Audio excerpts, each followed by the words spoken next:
미국 펜타곤이 발칵 뒤집혔습니다.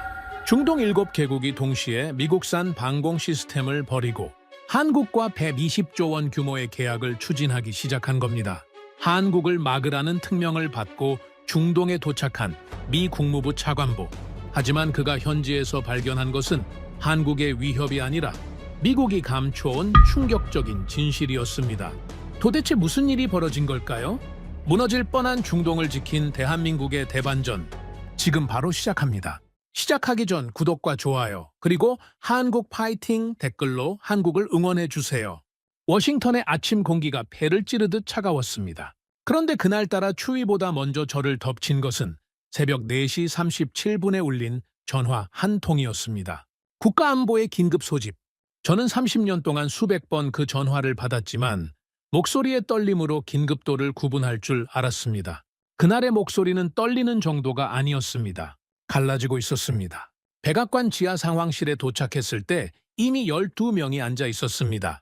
국가안보 보좌관, 국방부 차관, 합참작전본부장, CIA 중동 담당 부국장까지. 평소에는 서로 눈도 안 마주치던 사람들이 같은 화면을 바라보고 있었습니다. CNN 속보 자막이 화면 하단을 빠르게 흐르고 있었습니다. GCC 7개국, 미국산 방공체계 전면 교체 검토, 한국과 120조 원 규모 통합방위 협력 협상 개시. 저는 그 문장을 2번 읽었습니다. 그리고 2번 다 이해할 수 없었습니다. 제 이름은 마이클 켈러한, 미합중국 국무부 정치군사국 중동 담당 차관보입니다.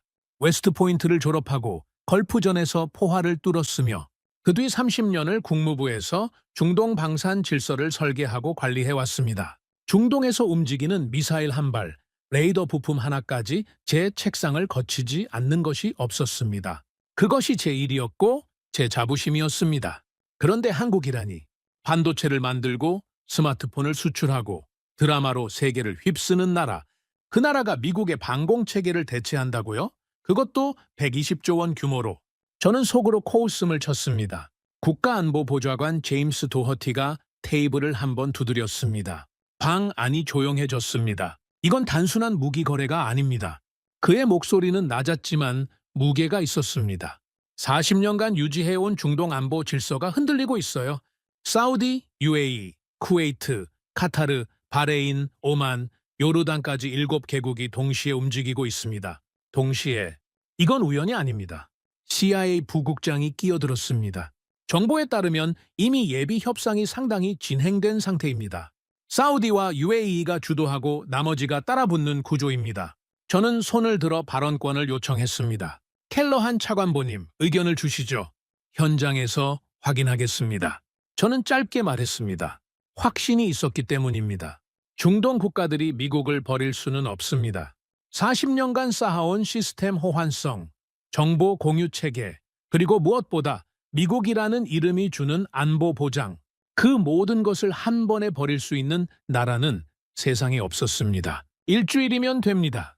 저는 그렇게 말하고 자리에서 일어났습니다.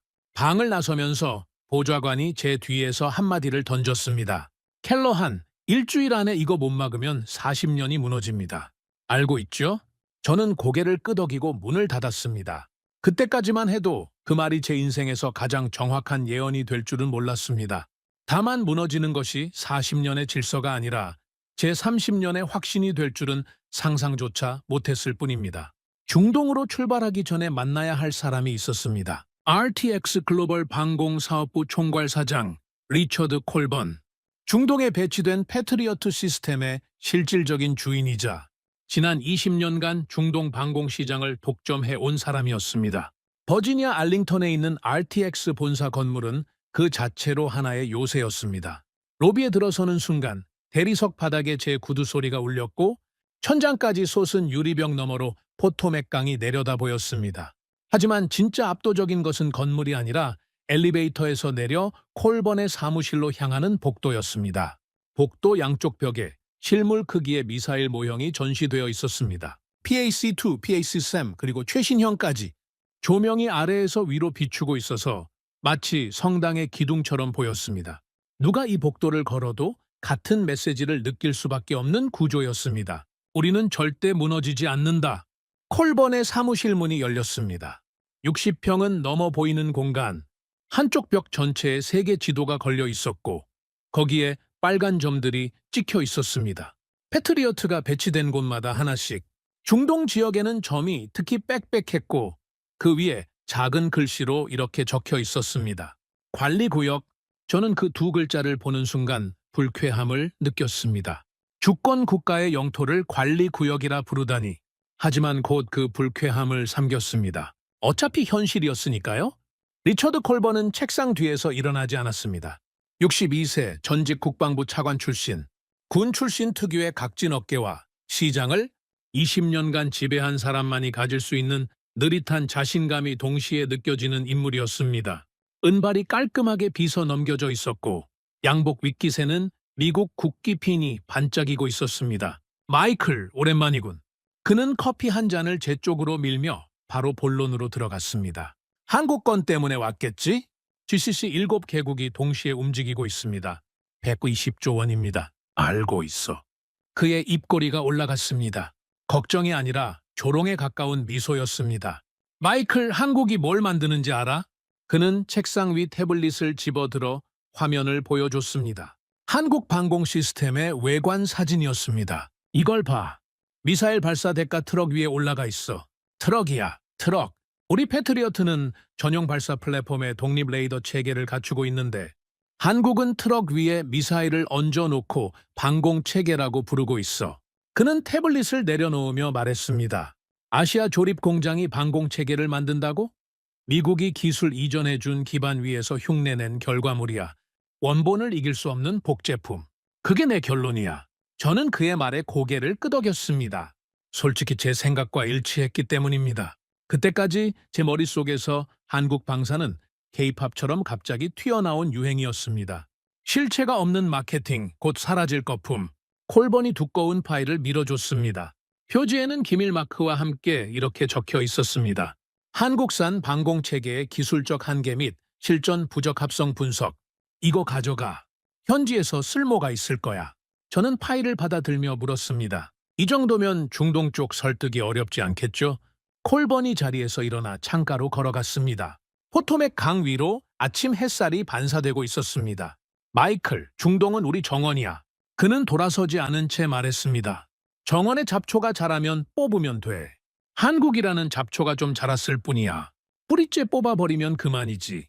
그 말투에는 확신을 넘어선 무언가가 있었습니다. 소유욕. 그는 중동의 하늘을 자기 재산처럼 여기고 있었습니다. 저는 고개를 끄덕이고 사무실을 나왔습니다. 복도의 미사일 모형들이 다시 양쪽에서 저를 내려다봤습니다. 그 순간만큼은 안심이 됐습니다. 이 정도 규모와 역사를 가진 시스템을 한국 같은 신생업체가 대체할 수는 없다고 생각했습니다. 하지만 지금 돌이켜보면 그날 콜번의 사무실에서 제가 놓친 것이 두 가지 있었습니다. 하나는 그가 한국 시스템 사진을 보여줄 때 화면을 너무 빨리 넘겼다는 것입니다. 마치 제가 자세히 볼까봐 서두르는 것처럼. 그리고 다른 하나는 그의 책상 오른쪽 서랍이 잠겨 있었고 그 위에 커피 자국이 묻어 있었다는 것입니다. 급하게 무언가를 감추다가 흘린 흔적. 그 서랍 안에 무엇이 있었는지를 저는 열흘 뒤에야 알게 됩니다. 그리고 그 순간 모든 것이 뒤집어지기 시작합니다. 리야드 킹칼리드 국제공항에 내렸을 때 제 폐가 먼저 반응했습니다. 비행기 문이 열리는 순간 섭씨 50도의 공기가 벽처럼 밀려들었습니다. 워싱턴의 차가운 아침 공기에 익숙했던 몸이 즉각 저항했습니다. 숨을 들이쉬는 것이 아니라 뜨거운 모래를 삼키는 느낌이었습니다. 활주로에 발을 디딘 지 1분도 되지 않아 셔츠 등판이 땀으로 젖었습니다. 하지만 사막의 열기보다 차갑고 무거운 것이 저를 기다리고 있었습니다. 리야드에 도착한 첫날, 저는 사우디 국방부에 공식 면담을 요청했습니다. 리합 중국 국무부 정치군사국 차관보. 이 직함은 30년 동안 중동에서 어떤 문이든 열어줬습니다. 왕궁이든 군사기지든 정부기관이든 제 명함만 내밀면 수시간 안에 면담이 잡혔습니다. 그런데 돌아온 답은 단 한 줄이었습니다. 현재 일정상 면담이 어렵습니다. 저는 그 문장을 3번 읽었습니다. 그리고 3번 모두 제 눈을 의심했습니다. 사우디가 미국을 거절한다. 그것은 제 30년 경험에서 존재하지 않는 상황이었습니다. 저는 즉시 다른 채널을 가동했습니다. 대사관 라인, 군사 연락관, 직통 외교 채널까지 동원했습니다. 북한 클레어 도넬리에게 UAE, 쿠웨이트, 카타르에도 동시에 접촉하라고 지시했습니다. 둘째 날 아침 UAE에서 답이 왔습니다. 일정 조율이 필요합니다. 거절이었습니다. 같은 날 오후 쿠웨이트, 현재로서는 어렵습니다. 거절이었습니다. 셋째 날 카타르와 바레인, 추후 연락드리겠습니다. 사실상 거절이었습니다. 넷째 날 오만과 요르단, 검토 중입니다. 7개국. 7개국 모두가 같은 대답을 하고 있었습니다. 표현은 달랐지만 의미는 하나였습니다. 당신을 상대하지 않겠다. 호텔 창가에 서서 저는 리야드의 스카이라인을 바라봤습니다.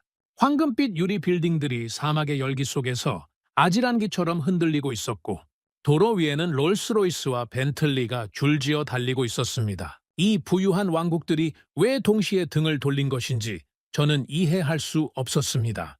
클레어가 방문을 두드렸습니다.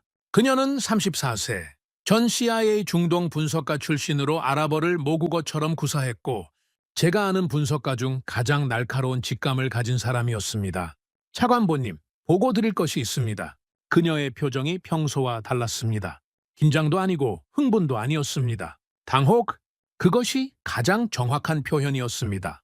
중동 전역에서 한국 기술팀이 목격되고 있습니다. 사우디 북부, UAE 서부 사막, 쿠웨이트 해안기지, 오만 남부 내륙까지 최소 4개국, 7개 거점에서 한국인 기술자들이 장비를 설치하고 있습니다. 계약 전인데? 그게 이상한 점입니다. 공식 계약이 체결되지 않은 상태에서 이미 배치가 진행되고 있습니다. 저는 창밖을 다시 바라봤습니다. 사막 위로 해가 내리쬐고 있었고 열기가 공기를 일렁이게 만들고 있었습니다. 계약도 없이 장비를 배치한다. 그건 미국 방산업계의 문법으로는 해석이 되지 않는 행동이었습니다. 비용은 누가 부담하는 것인지, 실패하면 책임은 어떻게 되는 것인지 상식적으로 말이 안 되는 일이었습니다. 하지만 그때 저는 한 가지를 놓치고 있었습니다. 상식이 다른 사람들이 있다는 것을 돈을 먼저 받고 무기를 파는 사람과 무기를 먼저 놓고 성능으로 증명하는 사람, 그 차이가 120조 원의 방향을 결정하고 있었다는 사실을 저는 아직 모르고 있었습니다. 5째 날 저녁이었습니다. 클레어가 비공식 접촉 하나를 잡아왔습니다. 리야드 외곽의 조용한 아라비아식 카페, 낮은 쿠션 좌석에 향신료 냄새가 배어 있었고 천장의 작은 팬이 느리게 돌아가며 뜨거운 공기를 헛되이 밀어내고 있었습니다. 저는 거기서 카심 알무타이리 대령을 만났습니다. 사우디 공군 방공사령부 소속이었고 석 달 전 그날 밤 작전 지휘소에 있었던 인물이었습니다. 그는 군복 대신 평상복을 입고 있었고 선글라스를 벗지 않았습니다. 차 한 잔을 사이에 두고 우리는 마주 앉았습니다.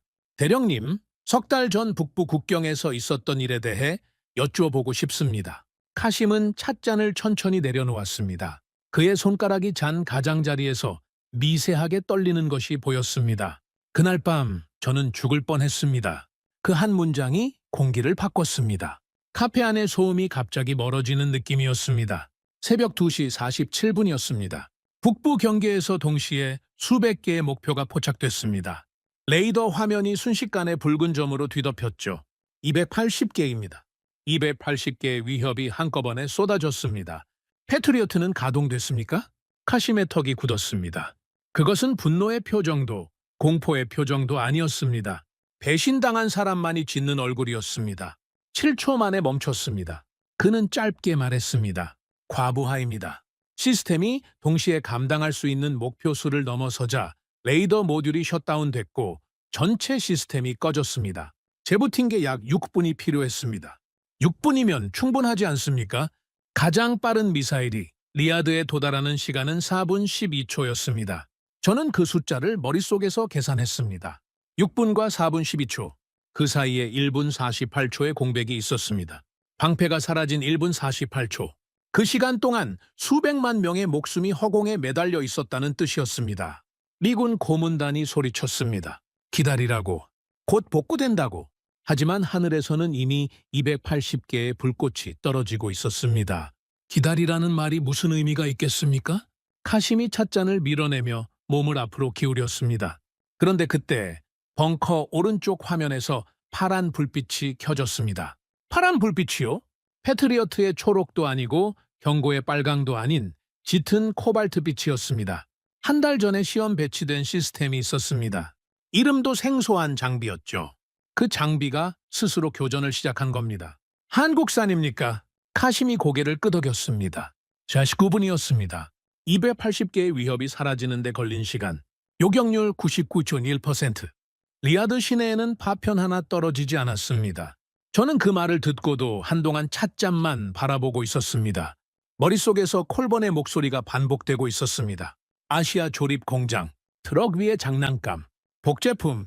하지만 현실은 그와 정반대의 결과를 보여주고 있었습니다. 카심이 자리에서 일어나며 마지막 말을 남겼습니다. 그날 밤 폭풍이 왔습니다.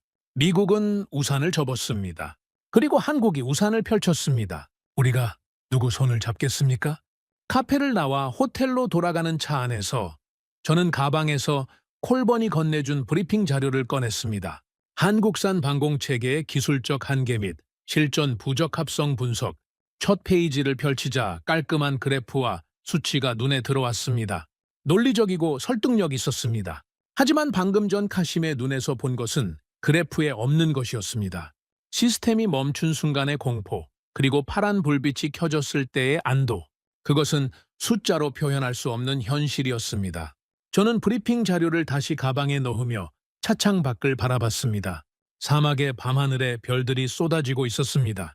석 달 전 저 하늘에서 280개의 위협이 떨어졌을 때 미국의 방패는 꺼졌고 한국의 방패가 켜졌다는 사실. 저는 아직 완전히 믿지는 못하고 있었습니다. 한 명의 증언만으로 30년의 확신을 버릴 수는 없었습니다. 하지만 한 가지는 분명해졌습니다. 내일부터 저는 더 이상 이전과 같은 눈으로 이 사건을 볼 수 없을 것이라는 사실이었습니다. 그리고 그 다음 날 아침, 클레어가 제 방문 앞에 서 있었습니다. 그녀의 얼굴은 창백했고 손에는 태블릿이 들려 있었습니다. 차관보님, 이걸 보셔야 합니다. 지금 당장. 그녀가 보여준 화면 속에는 제가 상상하지 못했던 것이 담겨 있었습니다. 그리고 그 순간부터 이 출장의 목적 자체가 바뀌기 시작했습니다. 클레어가 보여준 것은 영상이었습니다. 사우디 공군 내부 네트워크에서 유출된 것으로 보이는 전술 화면 녹화본. 화면 상단에 시각이 찍혀 있었습니다. 새벽 2시 47분. 카심이 말한 바로 그 시간이었습니다. 저는 호텔방 침대 가장자리에 앉아 태블릿을 양손으로 잡았습니다. 클레어는 맞은편 의자에 앉아 저를 지켜보고 있었습니다. 화면이 시작됐습니다. 처음에는 평화로운 레이더 화면이었습니다. 어두운 배경 위에 초록색 원이 천천히 회전하고 있었고 간간히 아군 항공기를 나타내는 파란 점 몇 개가 보일 뿐이었습니다. 그런데 2시 47분 12초, 화면 북쪽 경계에서 붉은 점이 나타나기 시작했습니다. 하나, 둘, 셋. 처음에는 셀 수 있었습니다. 하지만 10초도 지나지 않아 붉은 점들이 폭발적으로 증가하기 시작했습니다. 마치 누군가가 화면 위에 붉은 물감을 쏟아부은 것처럼 점들이 퍼져나갔습니다. 20개, 50개, 100개. 숫자는 멈추지 않았습니다. 화면 하단에 카운터가 돌아갔습니다. 탐지된 위협수 147, 203, 256, 그리고 마침내 280. 280개의 위협이 동시에 날아오고 있었습니다. 탄도미사일, 순항미사일, 그리고 적어도 드론이 뒤섞인 복합 공격이었습니다. 지휘 통제실의 음성이 스피커를 통해 흘러나왔습니다. 고함이 뒤섞인 아랍어와 영어, 공포와 긴박감이 소리에 담겨 있었습니다. 그리고 화면 왼쪽 하단, 패트리어트 시스템 상태 표시가 보였습니다. 초록색이었습니다. 정상 가동 중. 하지만 그것은 7초간의 이야기였습니다. 280개의 목표가 동시에 레이더에 잡히자 시스템이 우선순위를 계산하기 시작했고 그 과정에서 처리 용량을 초과했습니다. 초록색이 노란색으로 바뀌었습니다. 경고 단계, 그리고 불과 3초 뒤 빨간색으로. 그 다음 순간 화면 전체가 꺼졌습니다. 시스템 과부하, 재부팅 필요, 예상 소요 시간 6분 4초. 그 문장이 화면 한가운데 떴습니다. 카심이 말한 약 6분보다 4초가 더 길었습니다. 현장에서는 그 4초조차 영원처럼 느껴졌을 것입니다. 차갑고 기계적인 글씨. 벙커 안에서 비명에 가까운 고함이 터져 나왔습니다. 미국 고문단 소속으로 보이는 군인이 패트리어트 콘솔 앞에서 필사적으로 키보드를 두드리고 있었지만 까만 화면은 반응하지 않았습니다. 화면 오른쪽 상단에 또 하나의 숫자가 떠 있었습니다. 최선두 탄도미사일 리아드 도달 예상시간 4분 12초, 6분 4초의 재부팅과 4분 12초의 도달 시간, 그 사이에 1분 52초의 지옥이 있었습니다. 저는 태블릿을 잡은 손끝이 차갑게 식어가는 것을 느꼈습니다. 바로 그때였습니다. 꺼져 있던 화면의 오른쪽 하단에서 짙은 코발트빛, 파란색 불빛이 깜빡이기 시작했습니다. 패트리어트의 초록도 경고의 빨강도 아닌 처음 보는 색이었습니다. 남부 제4기지, 서부 제7기지에서 아군 발사체 상승 확인, 아군 방공 시스템 자체 교전 개시, 한국어가 섞인 영어 교신이 스피커에서 흘러나왔습니다. 화면 위에 파란 궤적이 하나둘 그어지기 시작했습니다. 파란 선은 망설임이 없었습니다.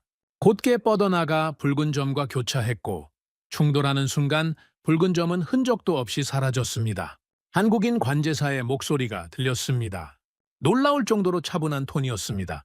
긴박함도 흥분도 없었습니다. 마치 일상적인 업무를 처리하듯 일정한 속도로 보고가 이어졌습니다. 고고도 탄도미사일 우선 처리, 저고도 드론 군집은 다연장 체계로 동시 대응, 이중 방어 구조가 완벽하게 작동하고 있었습니다. 높은 곳에서 떨어지는 미사일을 먼저 잡고 낮게 깔려오는 드론 떼는 동시에 쓸어버리는 방식, 화면 위 붉은 점들이 눈에 보일 정도로 빠르게 줄어들기 시작했습니다. 50번째 요격, 100번째 요격, 150번째 요격, 숫자가 올라갈 때마다 벙커 안에서 짧은 탄성이 터졌습니다. 크게 소리 지르는 사람은 없었습니다. 그저 숨을 참고 있다가 살아남았다는 사실을 확인하는 듯한 반응이었습니다. 그리고 마침내 마지막 붉은 점이 사라지는 순간 벙커 안의 긴장이 한꺼번에 터졌습니다. 누군가는 바닥에 주저앉았고 누군가는 서로를 끌어안았습니다. 기도인지 울음인지 모를 소리가 공간을 채웠습니다. 마지막 보고가 울렸습니다. 전 구역 위협 소멸, 교전 종료, 소요시간 19분, 요격률 99.1%. 영상이 끝났습니다. 저는 한동안 꺼진 화면을 바라보고 있었습니다. 손끝만이 아니라 온몸이 식어가는 느낌이었습니다. 그것은 단순한 냉기가 아니었습니다. 제가 30년간 지켜온 세계의 질서가 균열을 일으키고 있다는 감각이었습니다. 클레어가 조용히 말했습니다. 카심 대령의 증언과 일치합니다. 이건 한 사람의 과장이 아닙니다. 저는 고개를 끄덕이면서도 입 밖으로는 다른 말을 했습니다. 한 번의 실전 기록으로 판단하긴 이르다. 하지만 제 목소리에 힘이 없다는 것을 저 자신도 느끼고 있었습니다. 클레어도 그것을 알고 있었을 겁니다. 그녀는 더 이상 반박하지 않았습니다. 그날 밤 저는 잠을 이루지 못했습니다. 천장을 바라보며 두 개의 장면이 번갈아 떠올랐습니다. 콜번의 사무실 벽에 걸린 미사일 모형들, 그리고 영상 속에서 꺼져버린 패트리어트 화면, 가장 화려한 전시와 가장 처참한 현실 사이의 간극이 저를 잠들지 못하게 만들고 있었습니다. 다음 날 저는 조사 방향을 바꿨습니다. 한국 시스템을 막으러 온 사람이 한국 시스템을 검증하기 시작한 것입니다. 스스로도 모순이라는 것을 알았지만 영상을 본 이상 무시할 수 없었습니다. 클레어에게 지시했습니다. 한국 방공 시스템에 대한 제3국 평가 자료를 모두 확보하라고. 이틀 뒤 그녀가 가져온 것은 제 예상을 넘어서는 것이었습니다. 첫 번째 자료는 나토 과학기술기구의 독립평가서였습니다. 프랑스 국방연구소가 주도하고 독일, 영국, 노르웨이의 전문가가 참여한 보고서. 결론은 이랬습니다. 다중 위협 동시 대응 능력과 연속 발사 구조에서 현존하는 방공 체계 중 최고 수준, 특히 복합 위협 환경에서의 자동 분류 및 우선순위 배정 알고리즘은 독자적 기술로 평가됨. 저는 그 문장을 3번 읽었습니다. 독자적 기술, 콜번은 복제품이라고 했습니다.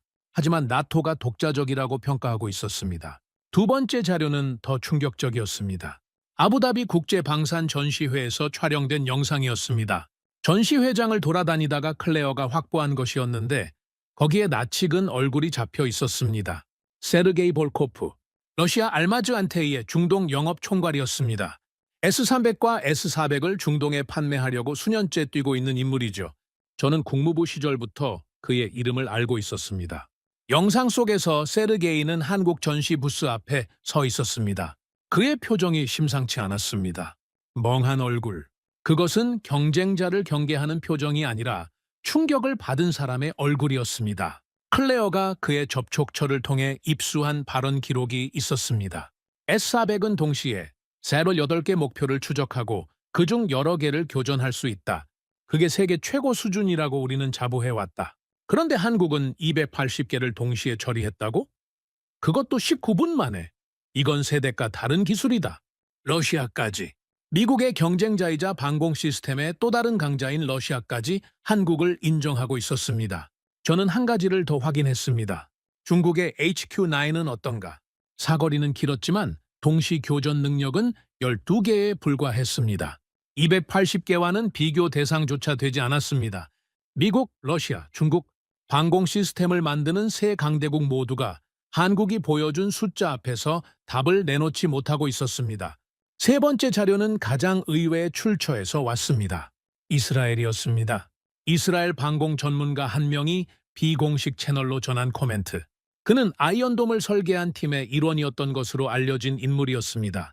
접근 방식이 다릅니다. 우리는 단거리 로켓에 특화되어 있고 미국은 고고도 탄도미사일에 집중합니다. 한국은 그 둘을 하나의 체계 안에서 통합했습니다. 솔직히 말해서 결과만 놓고 보면 동등하거나 일부 영역에서는 우리보다 앞서 있습니다.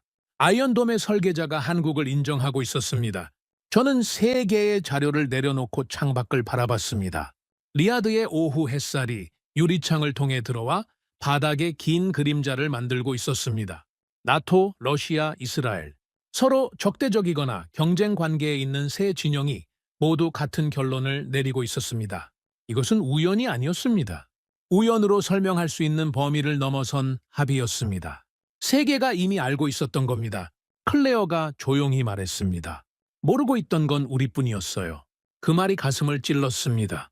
하지만 인정할 수밖에 없었습니다. 저는 한국을 막으러 왔습니다. 그런데 막아야 할 대상이 아니라 이해해야 할 대상이었을 수도 있다는 가능성이 처음으로 머릿속에 들어왔습니다. 하지만 진짜 충격은 아직 시작도 되지 않았습니다. 그 다음 날 클레어가 가져온 것은 제3국의 평가가 아니라 미국 내부의 진실이었습니다. 8째 날 오후였습니다. 클레어가 제 방에 들어왔을 때 그녀의 얼굴은 제가 처음 보는 표정을 하고 있었습니다. 분노와 당혹이 뒤섞인 얼굴. 손에 들린 태블릿이 미세하게 떨리고 있었습니다. 차관보님, 앉으시는 게 좋겠습니다. 저는 침대 가장자리에 앉았습니다. 그녀가 태블릿을 내밀었습니다. RTX 내부 문서 3건을 확보했습니다. 출처는 말씀드릴 수 없지만 문서의 진위는 이미 2개의 독립 경로로 교차 검증했습니다.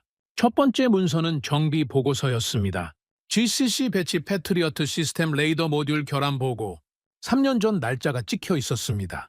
내용은 명확했습니다.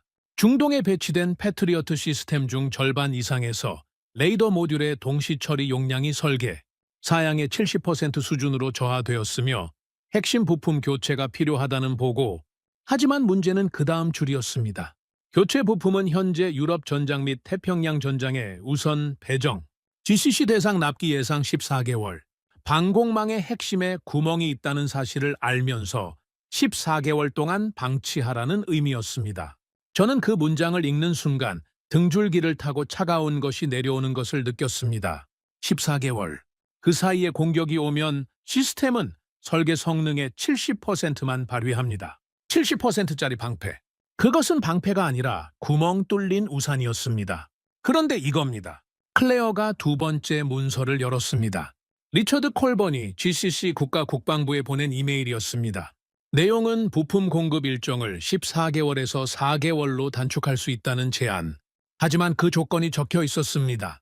긴급 지원 협력 프로그램 가입비 시스템당 180억 원, 총 7개국, 살 2개 시스템 기준 합계 7,560억 원. 그리고 문서 하단에 부드러운 표현으로 이렇게 적혀 있었습니다. 본 프로그램은 향후 시스템 업그레이드 시 우선 배정 권한을 포함하며 참여하지 않을 경우 일반 납기 14개월이 적용됩니다. 저는 그 문장을 읽고 주먹을 쥐었습니다. 이것은 긴급 지원이 아니었습니다. 공갈이었습니다. 결함이 있다는 것을 알면서 고치는 조건으로 7,560억 원을 요구한 것입니다. 동맹국의 하늘에 뚫린 구멍을 돈으로 메우라는 거래. 그 본질은 안보를 인질로 삼은 협박이었습니다. 세 번째가 결정타입니다.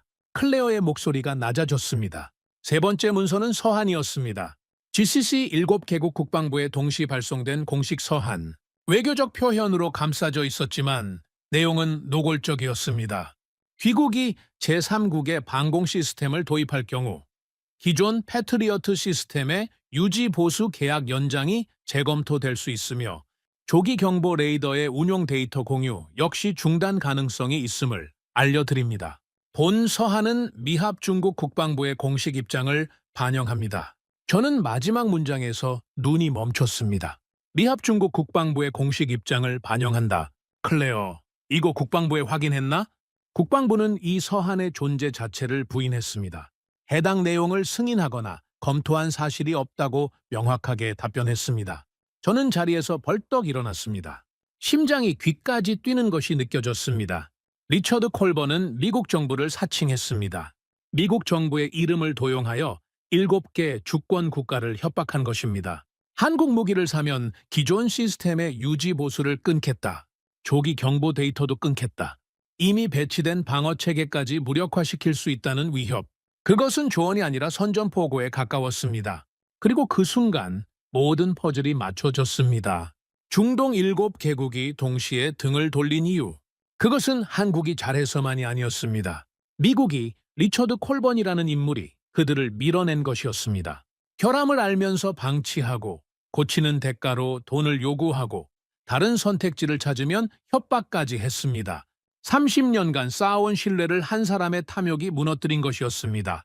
저는 창밖을 바라봤습니다. 사막 위로 해가 지고 있었고 하늘이 붉게 물들어 있었습니다. 제 안에서 두 가지 감정이 충돌하고 있었습니다. 미국인으로서의 분노와 직업인으로서의 의무. 콜번이 한 짓은 미국의 이름을 더럽힌 것이었습니다. 하지만 동시에 그를 고발하는 것은 미국 방산체계 전체를 흔드는 일이기도 했습니다. 차관보님, 클레어가 조용히 말했습니다. 이건 한국이 선택된 이유가 아닙니다. 미국이 선택받지 못한 이유입니다. 그 한 문장이 제 안의 갈등을 정리해 줬습니다. 문제의 본질은 한국이 아니었습니다. 우리 안에 있었습니다. 저는 다시 자리에 앉아 3개의 문서를 처음부터 다시 읽기 시작했습니다. 이번에는 조사관의 눈이 아니라 고발자의 눈으로 9째 날이었습니다. 사우디 국방부에서 먼저 연락이 왔습니다. 면담을 허용하겠다는 메시지였습니다. 도착 후 일주일간 닫혀있던 문이 열린 것입니다. 이유는 분명했습니다. 우리가 콜번의 문서를 확보했다는 소식이 어떤 경로로든 그들의 귀에 들어간 것이었습니다. 사우디 국방부 건물은 리야드 중심부에 있었습니다. 거대한 사암 건물이 사막의 태양 아래 묵직하게 서 있었고 입구에는 사우디 국기가 바람 없이도 펄럭이고 있었습니다. 에어컨이 가동되는 건물 안으로 들어서자 바깥의 50도와는 다른 세계가 펼쳐졌습니다. 서늘한 공기와 대리석 바닥. 하지만 공기의 온도와 달리 분위기는 차갑지 않았습니다. 오히려 기다렸다는 듯한 긴장감이 감돌았습니다. 회의실에 들어섰을 때 긴 테이블 맨 끝에 한 사람이 앉아 있었습니다. 압둘라 알하르비, 사우디 국방부 군수획득 차관, 54세, 영국 샌드허스트 사관학교 졸업, 30년간 사우디의 무기 구매를 총괄해온 인물이었습니다. 그는 인사를 생략하고 바로 말했습니다. 솔직히 당신을 만나는 것을 반대했습니다. 잠시 뒤 덧붙였습니다. 하지만 당신이 찾아낸 것 때문에 생각을 바꿨습니다. 저는 단도직입적으로 물었습니다. 왜 한국입니까? 압둘라가 제 눈을 정면으로 바라봤습니다. 왜 미국이어야 합니까? 그 질문에는 30년의 시간이 담겨 있었습니다.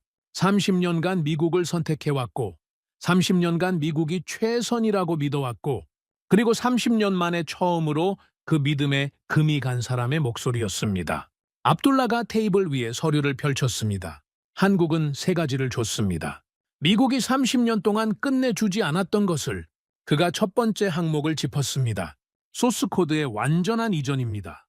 시스템의 핵심 알고리즘, 레이더 제어 코드, 발사 승인 체계까지 전부 우리 기술자가 직접 수정하고 운용할 수 있는 구조.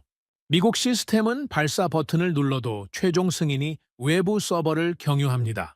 우리 하늘인데 우리 손으로 지킬 수 없는 구조였습니다. 두 번째 항목을 짚었습니다. 방어 범위입니다. 같은 예산으로 미국 시스템 대비 40% 더 넓은 영역을 커버할 수 있습니다. 이건 효율의 문제가 아니라 국토의 문제입니다. 같은 돈으로 더 많은 도시를 지킬 수 있다는 뜻입니다. 세 번째 항목을 짚었습니다. 속도입니다. 계약 후 실전 배치까지 걸리는 시간.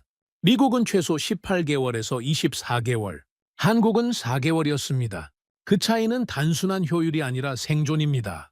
18개월을 기다리는 동안 하늘은 비어 있으니까요. 저는 수첩에 적다가 손을 멈추고 압둘라를 바라봤습니다. 하지만 실전 경험이 다릅니다. 미국 시스템은 40년간 검증되었고 한국은 이제 시작입니다.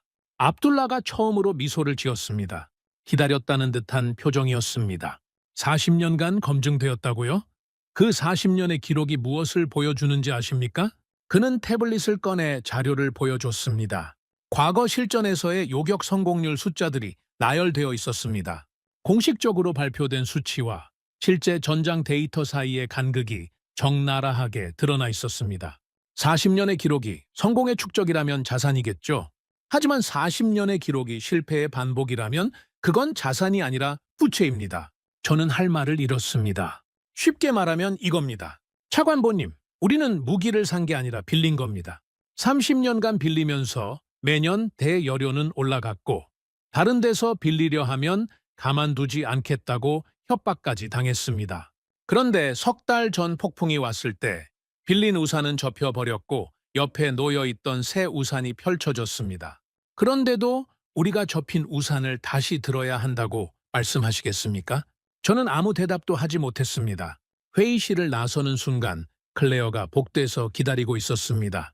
그녀의 얼굴이 달라져 있었습니다. 창백한 정도가 아니었습니다. 떨고 있었습니다. 차관보님, 그녀가 태블릿을 내밀었습니다. 손이 눈에 띄게 떨리고 있었습니다. 석 달 전 교전 기록의 상세 데이터를 입수했습니다.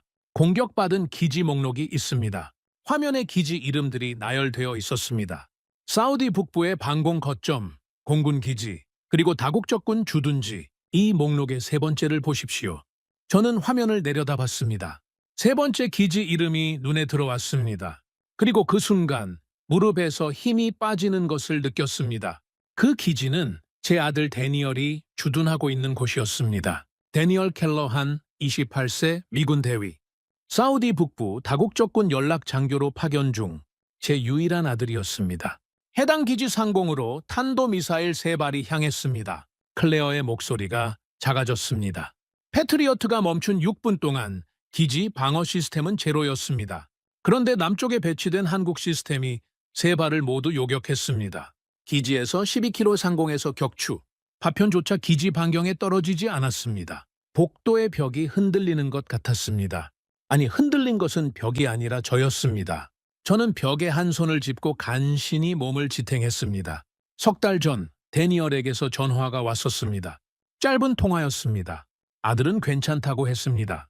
폭발음이 들렸는데 기지는 무사했다고, 운이 좋았다고 웃으며 말했습니다. 저는 그때 안도하며 전화를 끊었습니다. 운이 좋았다고. 그런데 그것은 운이 아니었습니다. 미국이 만든 방패가 꺼진 6분 동안 제 아들의 하늘을 지켜준 것은 제가 조립공장이라 불렀던 나라의 기술이었습니다. 제가 잡초라고 했던 것, 콜번이 장난감이라고 했던 것, 그것이 데니얼의 생명을 지켰습니다. 그날 밤 호텔방에서 저는 아들에게 전화를 걸었습니다. 리야드 시간으로 밤 11시. 사우디 북부와는 1시간 차이가 있었습니다. 데니얼? 아빠야. 아버지, 이 시간에 무슨 일이세요? 석 달 전 그날 밤 이야기 좀 하자. 폭발음이 들렸다고 했지. 전화 너머로 짧은 침묵이 흘렀습니다. 아들의 목소리가 약간 낮아졌습니다. 네, 새벽이었어요. 사이렌이 울렸고 벙커로 뛰었습니다. 하늘에서 폭발음이 여러 번 들렸는데 기지에는 아무것도 떨어지지 않았어요. 나중에 들으니까 요격이 성공했다고 하더라고요. 그 요격을 한 게 어디 시스템인지 알아? 글쎄요. 패트리어트 아닙니까? 아, 잠깐. 그날 패트리어트가 좀 이상했다는 얘기를 들은 것 같기도 해요. 정확히는 모르겠습니다. 저는 전화기를 귀에 댄 채 한참 동안 아무 말도 하지 못했습니다. 천장의 하얀 조명이 흐릿하게 번져 보였습니다. 눈가에 뜨거운 것이 차올랐지만 참았습니다. 데니얼, 아무것도 아니야. 건강해라. 전화를 끊고 저는 침대에 등을 기댄 채 한참을 앉아 있었습니다. 손에는 아직 전화기의 온기가 남아 있었습니다. 내 아들이 살아있는 이유, 그것은 운이 아니었습니다. 그것은 52도 사막에서 계약도 없이 장비를 세우고 있던 사람들이 만든 결과였습니다. 가족 사진을 주머니에 넣고 렌치를 잡은 사람들, 실패하면 아무 대가 없이 철수하겠다고 말한 사람들, 그들이 제 아들을 살린 겁니다. 콜번의 사무실 벽에 걸린 미사일 유화가 떠올랐습니다. 정교하게 그려진 궤적, 마치 예술 작품처럼 전시된 무기, 그리고 동시에 제 아들이 전화 너머로 한 말이 겹쳐졌습니다. 운이 좋았다고요, 아버지. 한쪽은 무기를 벽에 걸어놓고 자랑합니다. 다른 한쪽은 무기 옆에서 가족 사진을 꺼내봅니다. 누가 이 무기의 진짜 무게를 알고 있는지 그 답은 비교할 필요조차 없었습니다. 열째 날이었습니다. 저는 쿠웨이트 북부 전진기지로 향했습니다. 차문을 여는 순간 공기가 얼굴을 때렸습니다. 기온은 52도를 가리키고 있었고 숨을 들이쉴 때마다 목구멍이 타 들어가는 느낌이었습니다. 기지 입구에서부터 풍경이 달랐습니다. 제가 과거에 방문했던 미국 방산업체의 현장은 언제나 컨테이너형 에어컨이 먼저 도착했고 쾌적한 환경에서 작업이 진행됐습니다. 하지만 이곳은 달랐습니다. 그늘막 아래 작업복을 입은 사람들이 묵묵히 움직이고 있었습니다. 땀이 말라 하얗게 굳은 자국이 등 위에 남아 있었고 모래 위에 엎드려 장비를 점검하는 모습이 보였습니다. 저는 그 장면을 한동안 바라봤습니다. 이것이 과연 같은 산업에 속하는 장면인지 의문이 들 정도였습니다. 천막 아래에서 한 남자가 회로판을 들여다보고 있었습니다. 고개를 들어 저를 바라봤습니다. 햇볕에 검게 그을린 얼굴. 하지만 눈빛은 흔들림이 없었습니다. 그 안에는 설명할 필요 없는 확신이 담겨 있었습니다. 그의 손을 봤습니다. 거칠고 갈라진 손. 오랜 시간 직접 장비를 다뤄온 사람만이 가질 수 있는 손이었습니다. 콜번의 매끈한 손과는 다른 종류의 손이었습니다. 저는 자기소개를 했습니다. 그는 짧게 악수하며 말했습니다. 무엇이든 물어보십시오.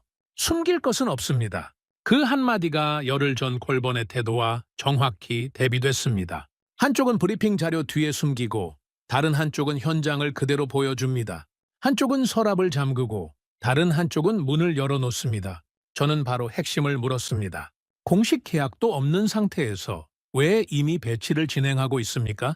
그는 잠시 생각하더니 대답했습니다. 우리는 팔러 온 것이 아닙니다. 증명하러 왔습니다. 증명이요? 이 환경에서, 이 온도에서, 이 모래바람 속에서 작동하는지를 실험실 데이터가 아니라 현장 데이터로 만약 여기서 실패하면 우리는 아무 대가 없이 철수합니다. 장비도 비용도 모두 우리가 부담합니다. 저는 그 말을 듣고 한동안 아무 말도 하지 못했습니다. 위험을 전부 스스로 떠안는 구조. 30년간 수많은 방산 계약을 봐왔지만 판매자가 실패해 모든 비용을 부담하겠다는 조건은 단 한 번도 본 적이 없었습니다. 왜 그렇게까지 합니까? 그가 처음으로 미소를 지었습니다. 비즈니스맨의 미소가 아니었습니다. 자기 일에 대한 확신에서 나오는 표정이었습니다. 우리에게 이건 상품이 아닙니다. 그는 잠시 하늘을 올려다봤습니다. 푸른 사막의 하늘이 끝없이 펼쳐져 있었습니다. 우리 수도에서 적의 포병까지 거리가 매우 가깝습니다. 수천 기의 미사일이 항상 겨냥하고 있죠. 우리에게 방공체계는 사업이 아니라 생존입니다. 한 발이라도 놓치면 끝이니까요. 그 말을 듣는 순간 저는 처음으로 이해하기 시작했습니다. 무기를 만드는 이유가 다르면 결과도 다를 수밖에 없다는 사실을. 누군가는 시장 점유율을 위해 만들고 누군가는 가족이 사는 도시를 지키기 위해 만듭니다. 그 차이는 카탈로그에는 나오지 않습니다. 하지만 결정적인 순간에 반드시 드러납니다. 기지를 떠나기 전 한 장면이 눈에 들어왔습니다. 기술팀 중 가장 어려 보이는 청년이 발사대 옆에서 공구를 정리하다가 주머니에서 뭔가를 꺼내 잠깐 들여다봤습니다. 구겨진 사진이었습니다. 저는 우연히 그 사진을 얼핏 볼 수 있었습니다. 돌쟁이로 보이는 아기가 웃고 있었습니다. 청년은 3초 동안 그 사진을 바라보다가 다시 주머니에 넣고 렌치를 집어 들었습니다. 그 3초 동안 그의 입가에 잠깐 떠올랐다 사라진 미소를 저는 놓치지 않았습니다. 지구 반대편에 두고 온 아기, 52도의 사막, 계약도 없는 현장. 그런데도 그는 여기 있었습니다. 돌아가서 안아야 할 아이가 있기에 이 자리를 지키는 것이었습니다. 실패할 수 없는 이유가 주머니 속에 들어 있었습니다. 콜번의 사무실 벽에 걸린 패트리어트 미사일 유화가 다시 떠올랐습니다. 정교한 그림, 화려한 액자, 예술 작품처럼 전시된 무기. 그리고 지금 제 눈앞에 있는 이 청년의 주머니 속 구겨진 아기 사진. 한쪽은 무기를 자랑하기 위해 벽에 걸어놓고 다른 한쪽은 무기 옆에서 가족의 얼굴을 꺼내 확인합니다. 누가 이 무기의 진짜 무게를 알고 있는지 그 답은 이미 비교할 필요조차 없었습니다. 차로 돌아가는 길에 전화가 울렸습니다. 워싱턴 번호 리처드 콜번이었습니다. 켈러한, 현지에서 뭘 하고 있는 건가? 그의 목소리는 여유로웠지만 그 아래에 날카로운 것이 숨겨져 있었습니다. 보고를 듣고 있네. 자네가 한국 시스템 배치 현장을 방문했다면서? 막으러 간 사람이 왜 적진을 구경하고 있는 건가? 저는 대답하지 않았습니다. 마이클, 잘 들어. 뭘 발견했든 묻어. 자네 경력을 위해서 하는 말이야. 30년 쌓아온 거 한순간에 날릴 필요 없잖아. 그 말투에서 저는 콜번의 진짜 모습을 봤습니다. 그것은 조언이 아니었습니다. 협박이었습니다. 중동 국가들에게 보낸 서한과 같은 문법이었습니다. 부드러운 말투 뒤에 숨겨진 위협. 리처드, 저는 짧게 말했습니다. 내 아들이 사우디 북부에 주둔하고 있다는 거 알고 있었나? 전화 너머로 짧은 침묵이 흘렀습니다. 석 달 전 그날 밤 그 기지에 미사일 3발이 날아왔어. 자네 시스템은 꺼져 있었고 한국 시스템이 막았어. 내 아들 목숨이 거기 달려 있었는데 자네는 결함을 3년 전부터 알고 있으면서 돈을 요구하고 있었어. 전화 너머의 침묵이 길어졌습니다. 콜번의 숨소리만 들렸습니다. 돌아가면 보고서를 쓰겠다. 그리고 자네가 한 일을 전부 밝히겠다. 저는 전화를 끊었습니다. 차창 밖으로 사막의 석양이 지고 있었습니다. 하늘이 주황빛에서 붉은빛으로 그리고 서서히 보라빛으로 바뀌고 있었습니다. 열흘 전 이 사막에 도착했을 때 저는 한국을 막으러 온 사람이었습니다. 하지만 지금 이 차 안에 앉아있는 저는 완전히 다른 사람이었습니다. 한국을 막을 것이 아니라 콜번을 막아야 합니다. 미국의 이름으로 동맹을 협박하고 결함을 숨기고 하늘의 구멍을 뚫어놓은 사람. 그가 무너뜨린 것은 한국의 시장이 아니라 미국의 신뢰였습니다. 공항으로 향하는 길에 저는 보고서의 첫 문장을 머릿속에서 완성했습니다. 우리는 패배하지 않았습니다. 우리가 먼저 신뢰를 깨뜨린 것입니다. 그 문장을 쓰는 순간 저는 이미 결과를 알고 있었습니다. 이 보고서는 단순한 분석이 아니라 충돌이 될 것이라는 사실을. 하지만 제 아들의 하늘을 지켜준 사람들에게 빚진 것이 있었습니다. 그 빚을 갚는 방법은 하나뿐이었습니다. 진실을 말하는 것. 워싱턴에 돌아온 다음 날 비공개 청문회가 열렸습니다. 상원군사위원회 산하특별조사 소위원회. 콘크리트로 둘러싸인 지하 청문회장. 이 방에서 나오는 말은 밖으로 새어나가지 않지만 그 영향은 결국 모든 곳으로 퍼져나갑니다. 방 안에 들어서자 에어컨에 윙하는 소리만 들렸습니다. 반원형으로 배치된 위원석에 7명의 상원의원이 앉아 있었고 그 아래 증인석이 2개 마주하고 있었습니다. 왼쪽에 저, 오른쪽에 리처드 콜번. 콜번은 여전히 완벽했습니다. 맞춤 정장에 굳게 핀 정돈된 은발, 그리고 그 특유의 느긋한 미소. 옆에는 대형 로펌 파트너급으로 보이는 변호사 2명이 앉아 있었습니다. 그는 자리에 앉으며 제게 가볍게 고개를 끄덕였습니다. 마치 같은 편이냐는 듯. 위원장이 의사봉을 내리치며 개회를 선언했습니다. 오늘 이 청문회는 GCC 7개국의 반공, 체계 전환 결정에 대한 미국 측 대응을 검토하기 위해 소집되었습니다. 켈러한 차관보부터 현지 조사 결과를 보고해 주십시오. 저는 천천히 자리에서 일어났습니다. 가슴 안쪽 주머니에 아들 데니얼의 군번줄이 느껴졌습니다. 출발 전 아들에게 빌려온 것이었습니다. 이유는 말하지 않았습니다. 다만 그 작은 금속의 무게가 제 말에 무게를 더해주고 있었습니다. 위원장님, 저는 열흘 전 중동에 한국의 방산 진출을 저지하라는 임무를 받고 출발했습니다. 청문회장이 조용해졌습니다. 그리고 열흘 뒤 돌아와서 말씀드립니다. 우리가 막아야 할 것은 한국이 아니었습니다. 콜번의 미소가 아주 짧은 순간 경직됐습니다. 하지만 곧 돌아왔습니다. 아직은 여유가 있었습니다. 저는 첫 번째 문서를 꺼냈습니다. 증거 1번입니다. RTX 내부 정비 보고서. 3년 전 작성된 이 문서에는 GCC에 배치된 패트리어트 시스템 중 절반 이상에서 레이더, 모듈 결함이 발견되었다고 명시되어 있습니다. 핵심 부품 교체가 필요했지만 납기는 14개월로 방치되었습니다. 위원 한 명이 안경을 벗고 문서를 들여다봤습니다. 다른 위원은 입술을 굳게 다물었습니다. 콜번이 끼어들었습니다. 목소리는 차분했지만 그 아래에 계산이 깔려 있었습니다. 위원장님, 부품 납기 지연은 글로벌 공급망 문제로 인한 불가피한 상황이었습니다. 우리는 가능한 모든 대안을 검토했고 현실적인 일정을 안내한 것입니다. 저는 두 번째 문서를 꺼냈습니다. 증거 2번입니다. 리처드 콜번 사장이 GCC 국방부에 직접 보낸 이메일. 14개월 납기를 4개월로 단축할 수 있다는 제안입니다. 조건은 시스템당 180억 원의 긴급 지원 협력 비용, 총 7개국, 자이리 2개 시스템 기준 7,560억 원. 청문회장의 웅성거림이 이렇습니다. 방공망의 구멍이 뚫린 상태에서 그 구멍을 메워주는 대가로 7,560억 원을 요구한 것입니다. 이것은 긴급 지원이 아니라 동맹국의 안전을 담보로 한 거래입니다. 콜번의 변호사가 급히 메모를 전달했습니다. 콜번이 그것을 읽고 입을 열었습니다.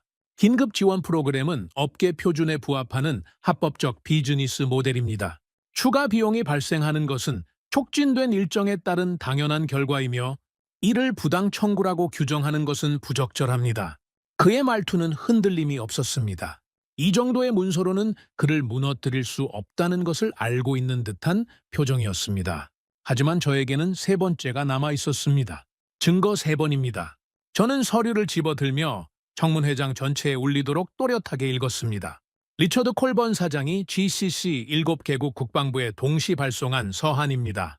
귀국이 제3국의 방공 시스템을 도입할 경우 기존 패트리어트 시스템의 유지 보수 계약 연장이 재검토될 수 있으며 조기 경보 레이더의 운용 데이터 공유 역시 중단 가능성이 있음을 알려드립니다. 저는 한 박자 멈추고 마지막 문장을 읽었습니다. 본 서한은 미합 중국 국방부의 공식 입장을 반영합니다. 청문회장이 얼어붙었습니다. 누군가의 물컵이 테이블에 부딪히는 소리가 유난히 크게 울렸습니다. 제가 국방부에 확인한 결과 국방부는 이 서한의 존재 자체를 부인했습니다. 해당 내용을 승인하거나 검토한 사실이 없다고 공식 답변했습니다. 저는 서류를 내려놓고 콜번을 정면으로 바라봤습니다. 콜번 사장은 미합 중국 정부를 사칭하여 7개 주권 국가를 협박한 것입니다. 한국 시스템을 선택하면 기존 유지 보수를 끊고 조기 경보 데이터 공유도 중단하겠다는 위협, 이미 배치된 방어 체계까지 무력화할 수 있다는 메시지. 이것은 비즈니스가 아닙니다. 동맹에 대한 배신입니다. 콜번의 얼굴에서 색이 빠졌습니다. 은발 아래 이마에 땀이 맺히기 시작했고 입술이 미세하게 떨렸습니다. 옆에 앉은 변호사가 급히 몸을 기울여 귓속말을 건넸지만 콜번은 아무 반응도 하지 못했습니다. 잠시 시간을 주십시오. 변호사가 말했습니다. 하지만 위원장은 고개를 저었습니다. 계속하십시오. 저는 마지막 준비를 했습니다. 태블릿을 꺼내 청문회장 스크린에 연결했습니다. 화면이 켜졌습니다. 어두운 벙커, 레이더 화면, 그리고 폭발적으로 증가하는 붉은 점들, 280개의 위협이 쏟아지는 장면, 패트리어트 상태 표시가 초록에서 노랑으로, 빨강으로, 그리고 완전히 꺼지는 순간 청문회장에서 숨소리가 사라졌습니다. 이어지는 장면, 화면 구석에서 파란 불빛이 살아나고 한국인 관제사의 차분한 목소리가 울리고 파란 궤적이 하나씩 붉은 점을 지워나가는 모습, 50, 150, 200개. 그리고 마지막 점이 사라지는 순간 벙커 안에서 터져나오는 안도의 울음, 전 구역 위협 소멸, 소요시간 19분, 요격률 99.1%. 영상이 꺼졌습니다. 청문회장은 완전한 정적에 빠졌습니다. 저는 천천히 고개를 들었습니다. 그리고 가슴 주머니 속 아들의 군번줄을 한 번 만졌습니다. 이 영상 속 방어 구역 안에 미군 기지가 포함되어 있습니다. 제 목소리가 떨렸습니다. 참으려 했지만 참을 수 없었습니다. 그 기지에 제 아들이 있었습니다. 데니얼 켈러한 대위. 미 육군 소속으로 사우디 북부에 주둔 중인 제 유일한 아들입니다. 위원들의 표정이 변했습니다. 한 명은 손으로 입을 가렸고 다른 한 명은 고개를 숙였습니다. 패트리어트가 꺼진 6분 동안 제 아들의 기지 상공으로 탄도미사일 3발이 날아왔습니다. 그 3발을 요격한 것은 미국 시스템이 아니었습니다. 우리가 조립 공장이라 불렀던, 잡초라 불렀던, 장난감이라 불렀던 그 나라의 시스템이었습니다. 저는 시선을 콜번에게로 옮겼습니다. 그리고 리처드 콜번은 그 시스템에 결함이 있다는 것을 3년 전부터 알고 있었습니다. 알고 있으면서 돈을 요구했고 다른 선택지를 막으려 협박까지 했습니다. 제 아들의 하늘에 구멍이 뚫려 있다는 것을 알면서 콜번의 입술이 떨렸습니다. 더 이상 미소는 남아있지 않았습니다. 완벽하게 달린 정장도 반짝이던 국기 핀도 그 어떤 것도 이 순간에는 의미가 없었습니다. 그는 사무실 벽에 걸린 미사일 유화 속의 인물이 아니라 그저 궁지에 몰린 한 사람이었습니다. 저는 마지막으로 숨을 고르고 결론을 말했습니다. 중동이 한국을 선택한 것이 아닙니다. 우리가 먼저 중동을 버린 것입니다. 방패를 팔아놓고 열쇠는 주지 않았습니다. 구멍을 알면서 메우지 않았습니다. 메워달라고 하면 돈을 요구했습니다. 다른 곳에서 메우려 하면 협박했습니다. 이건 동맹이 아닙니다. 착취입니다. 위원장의 의사봉이 내려쳤습니다. RTX 글로벌 방공사업부에 대한 특별 조사를 즉시 개시할 것을 지시합니다. 아울러 동맹국과의 기술 협력 구조 개선을 위한 검토 보고서를 60일 내에 제출하십시오. 콜번이 벌떡 일어나 항의했습니다.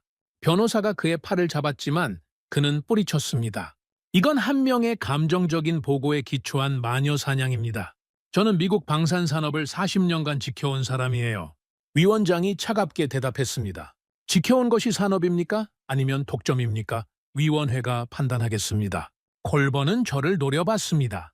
그 눈에는 분노와 원망이 가득했습니다. 하지만 저는 아무 대답도 하지 않았습니다.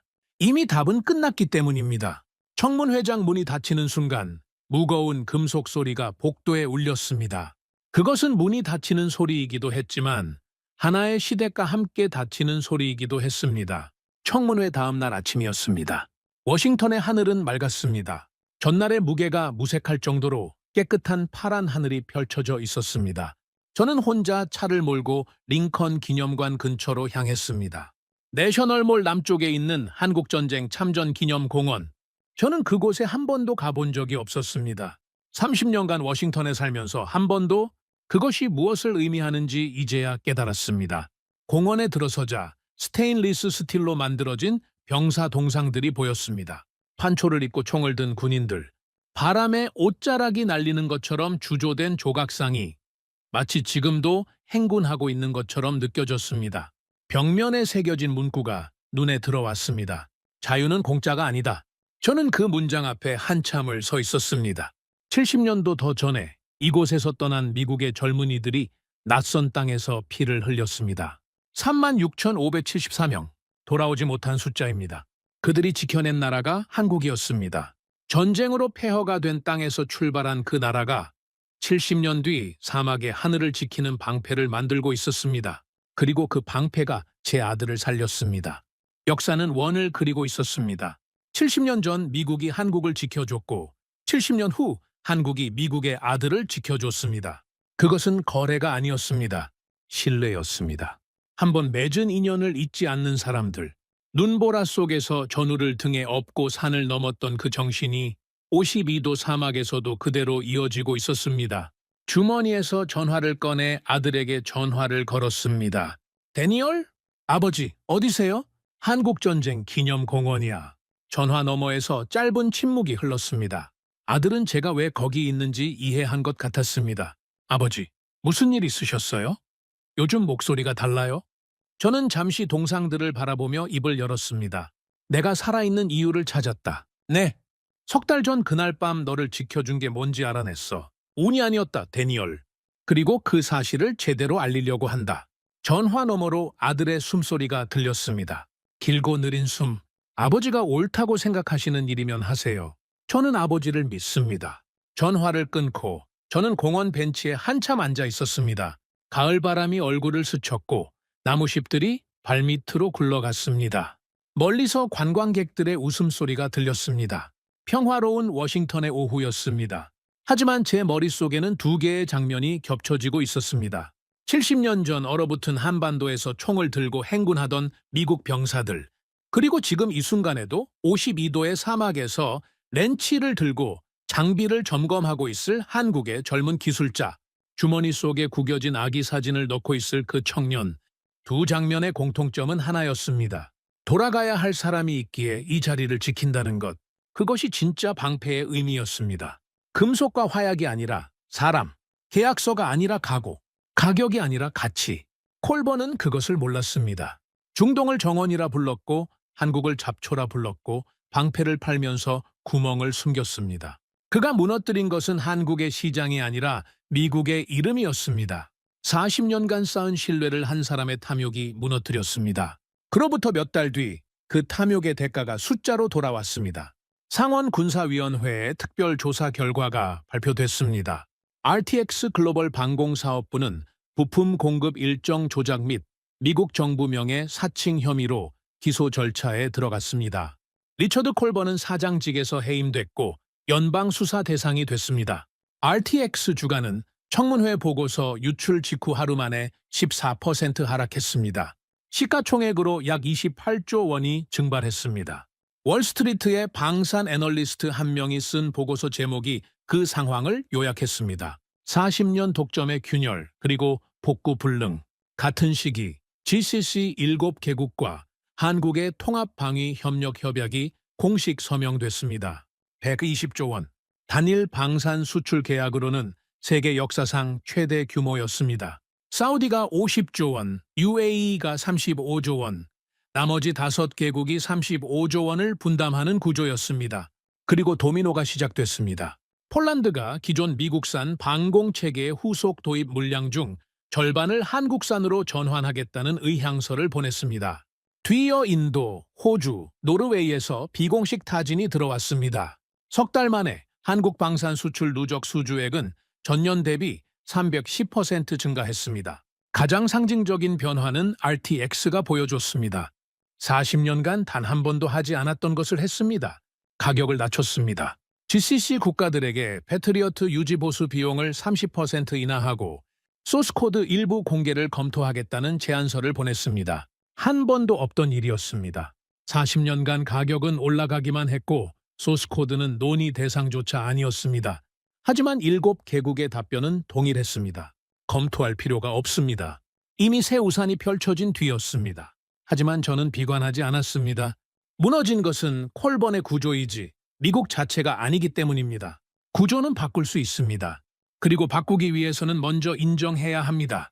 벤치에서 일어나 걸으며 저는 보고서의 마지막 문장을 완성했습니다. 가장 비싼 무기가 최선이 아닙니다. 가장 확실하게 작동하는 무기가 최선입니다. 그리고 그 확실함은 공장의 규모에서 나오는 것이 아니라 만드는 사람의 각오에서 나옵니다. 주머니 속에 가족 사진을 넣고 사막에서 렌치를 잡는 사람, 실패하면 대가 없이 떠나겠다고 말하는 사람, 그 사람들이 만든 방패가 제 아들을 살렸습니다. 그 사실 앞에서 저는 더 이상 거짓을 말할 수 없었습니다. 기념공원을 나서며 하늘을 올려다봤습니다. 맑고 넓은 워싱턴의 가을 하늘, 그 아래 어딘가에서 사막의 열기 속에서 지금 이 순간에도 누군가는 장비를 점검하고 있을 것입니다. 계약이 완료되지 않아도, 조건이 불리해도, 실패하면 아무 대가를 받지 못해도 그들은 같은 방식으로 움직이고 있을 것입니다. 이유는 단순합니다. 그것이 그들에게는 사업이 아니라 생존이기 때문입니다. 그리고 생존을 건 사람은 절대 우산을 접지 않습니다. 이 이야기가 마음에 남으셨다면 주변에 공유해 주세요. 대한민국을 응원하신다면 좋아요, 구독, 그리고 댓글에 한국 최고를 남겨주세요. 이 채널은 세계 곳곳에서 조용히 한국을 증명한 사람들의 이야기를 전합니다.